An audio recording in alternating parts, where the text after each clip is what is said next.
The KZN Future 50 with Pavlo Phitidis.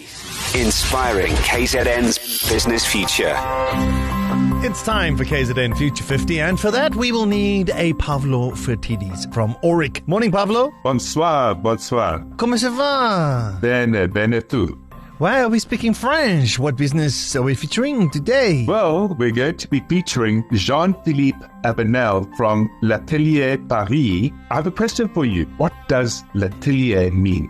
L'atelier, l'ascenseur, je sais pas, I have no idea.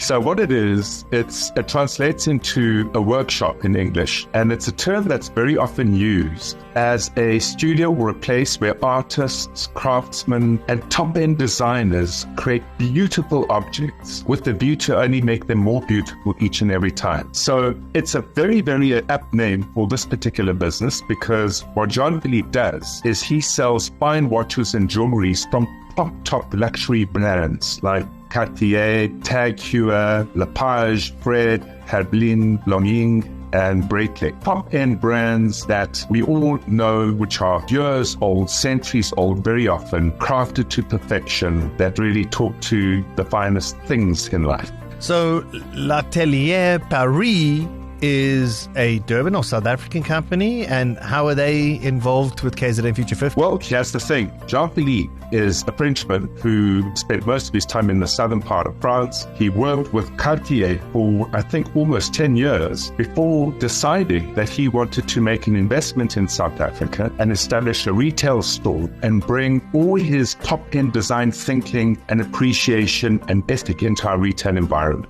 It's something that he has done very successfully. He's cracked the code of retail, because retail has three things to work. It needs to always be about an experience. When you walk into his particular store in Umhlanga, it's almost as if you're walking into a 1920s Parisian apartment. So it has atmosphere. The design ethic sits in all the shop fittings, and it takes you back to a time when life was living at its height in Paris. The next thing, it's all about relatedness. He's incorporated contemporary African-inspired art into his store. He serves fine French wines and other wines and creates a sense of good life. And then thirdly, it's always all about learning, interest, and value. When you walk into that store, you walk out far more educated, with far more insight and far more information than when you did when you walked in. It's an enriching experience, and that's what retail has to be about.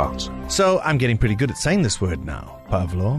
Where will L'Atelier Paris be in 5 years? I don't know. Well, David, it depends very much what KZN does about its tourism. Well, who knows? You have to be optimistic in life, but you also have to be pragmatic in life. And I think the likelihood of the various municipalities, especially along the seashores of KwaZulu-Natal, getting their beaches right, which are a key feature to attracting tourists, is unlikely. And the question then is left, if you need tourism in KZN and it can support your business further, then what can you as a business owner do? A number of years ago, I was invited to a really prestigious event in the middle of London. It was with a top-end designer brand that make very, very expensive jewelry. And Darren, what they did is they invited 150 people to a dinner in the store after hours. They locked the doors, and you were allowed to look at all the jewelry and their product, wear it for the evening, have this dinner that was out of this world, and the story of what inspired the jewelry was then shared. And in particular,